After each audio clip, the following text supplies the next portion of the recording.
would be the ones to go to jail in this situation? Well, the ones who lied to Congress in the first instance, that would be John Brennan and James Comey. Uh-huh. Um, Here's an example. When this report came out, okay, the report that we, the U.S. intelligence community, had hacked into Russian messages that in turn had hacked into these very lucrative sources with Debbie Wasserman Schultz and the rest of them. When that came out, all of a sudden there was great surprise and fear. We have to do a crimes report. Now, this is an art form. It's actually required by statute. Then when something like this, whether it's a leak or something that looks like it's going to be a leak, you have to file a referral, a crimes report to the Department of Justice. Now they Hmm. did that. Brennan and Comey did that. Okay, so what happens next?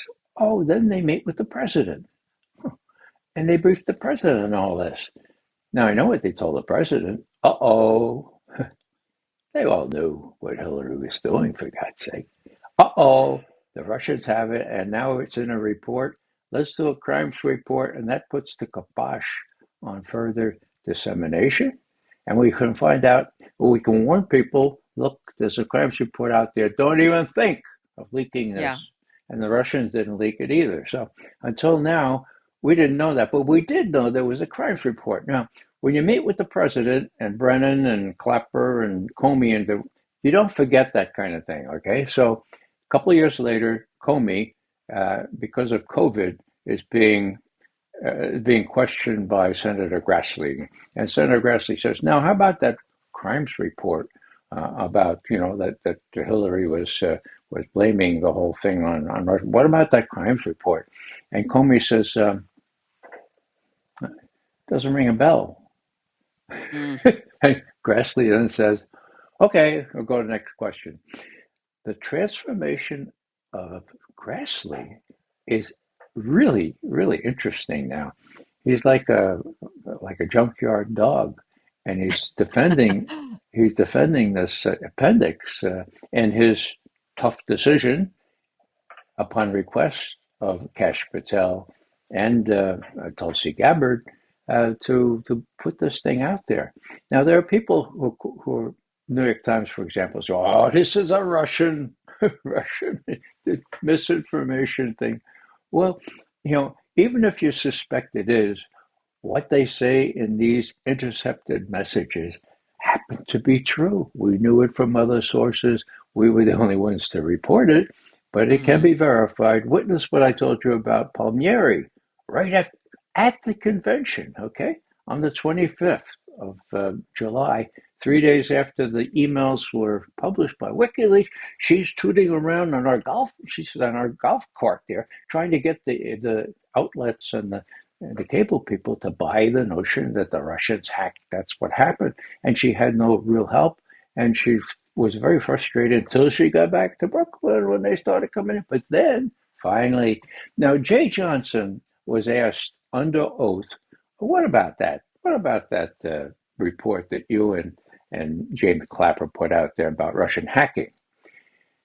It was very defensive. He said, this is a quote, well, it was the president that ordered that report. He wanted it. We knew he wanted it very, very much. He wanted it now. So it was a government. It was a government report.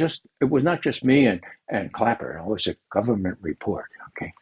Now he has a he has a problem, Jay Johnson. He is malleable, but he also has some sort of instinct for the truth. And this came through when he complained. He was the one that authorized when John Brennan said, "All right, these two people, we saw them in a bar that was associated with suspected Al Qaeda people 3 years ago.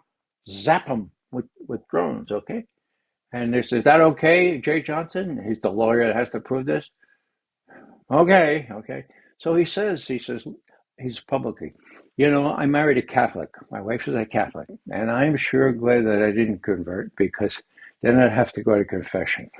God, So he's the guy put out this report, and then when the Senate, I think it was the Senate, asked him, "What about this?" He, well, the president wanted it. I know he wanted it. He wanted it very much. Was the government not just being clapper? So yeah, it really stinks. Really stinks. So, after maybe you could answer this question. After Trump wins the election, so I understand they tried to fabricate this. Well, maybe I don't understand. So they tried to fabricate this before the election. In for what purpose would you say? Was it that they were trying to convince the American people not to vote for Trump, or was there some other plot as Well, to why they invented this entire thing? Well, it was a twin objective, Kim. One was to deflect attention from the information in those emails, and that worked like a charm for several weeks, and then it sort of, got less interesting. The other thing was to sabotage Trump because Trump had said all kinds of things like, I think we should have a decent relationship with Russia. Yeah. Bad idea. Right. But I I mean, who were they trying to convince with Russiagate? The Was it the American people, American yeah, public? the people So who they would were trying to vote, get people to not yeah. vote for him. Okay, so then after he wins, what was the point in continuing the Russiagate narrative? Well, cover up and also to debilitate him. In other words, they pretty much emasculated him. And I use that word advisedly. He couldn't do a damn thing vis-a-vis Russia. Let's assume he wanted to create a decent relationship with Russia, which maybe you'd agree that'd be a good idea, it seems. Yeah. But he was not. He was prevented from doing that, and it was just constant badgering. He had to prove himself tougher. But he said, "I am tougher about Russia than anybody else. Look what I just did. Look, I just got out of the Intermediate Nuclear Forces Treaty. My God, that treaty destroyed a whole class of intermediate and medium range ballistic missiles that used to be in Europe and was in the European part of Russia. My God, it was Mhm. it was unique in the history of mankind. They destroyed them in place. My friend Scott Ritter was there to verify their chopping up, for God's sake. I never thought that could happen, but it did. So Yeah. in 2019, um, John Bolton or somebody says to Trump, look, you got to show that you're not in Putin's pocket. How about leaving the INF treaty like Bush left the ABM treaty? Oh, this sounds like a good idea. I mean, awful stuff. Now it's Yeah. coming back because, well, under Biden, there was an agreement between Biden and Scholz, the then Chancellor of Germany, to put the same kind of missiles that were destroyed under the INF Treaty in Germany next year. Now, this was a side agreement at the NATO summit last year in Washington. Mhm. And when Scholz was asked about that, he said, well, the Americans, they said they wanted to do this, and so we said, okay. Ah, what does that do? It creates like instead of 10 minutes pre-warning from launch to target, maybe 4 minutes if people get hypersonic missiles. So it doesn't make any sense for general security. It does make a lot of sense for the profiteers, the people profiteering on arms sales and arms manufacture and so forth. And that always has to be mentioned because without that, you don't really have a real explanation, a full explanation Yeah. of how these things happen.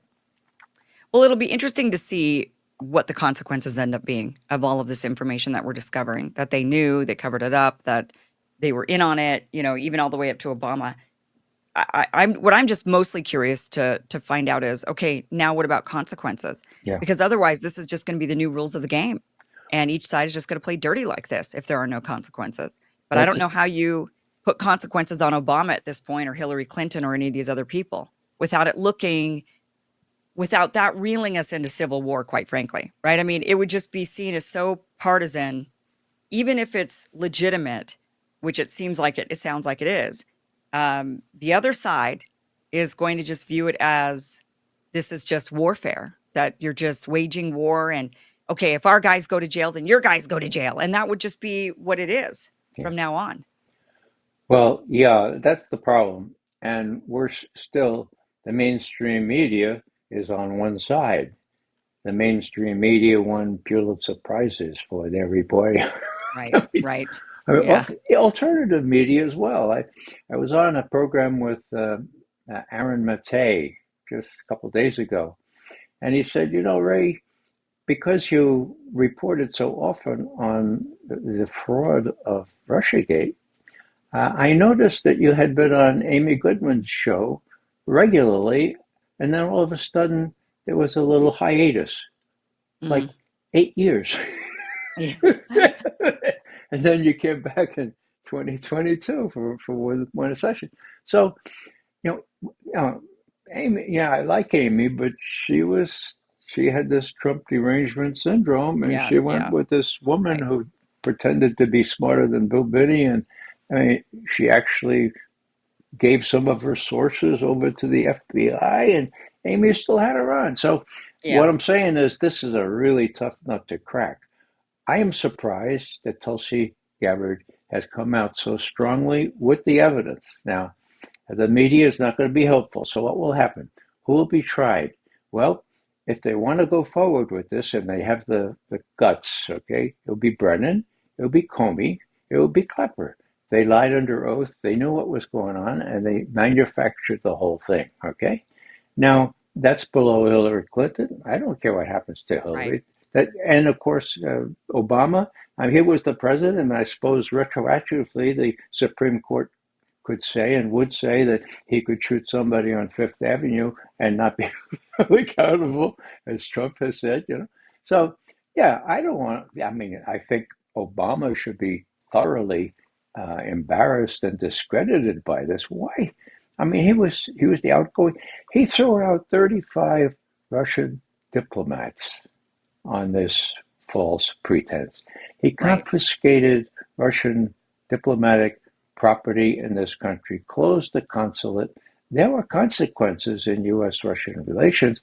It's just that Obama and his coterie thought, well, Russia's not really worth very much. They're a gas station posing as a country, so it was this demeaning sort of attitude they had toward Yeah. Russia, and they could do what they wanted, and it would help Hillary win or explain Yeah. why Hillary lost. Well, the Russians are fair game.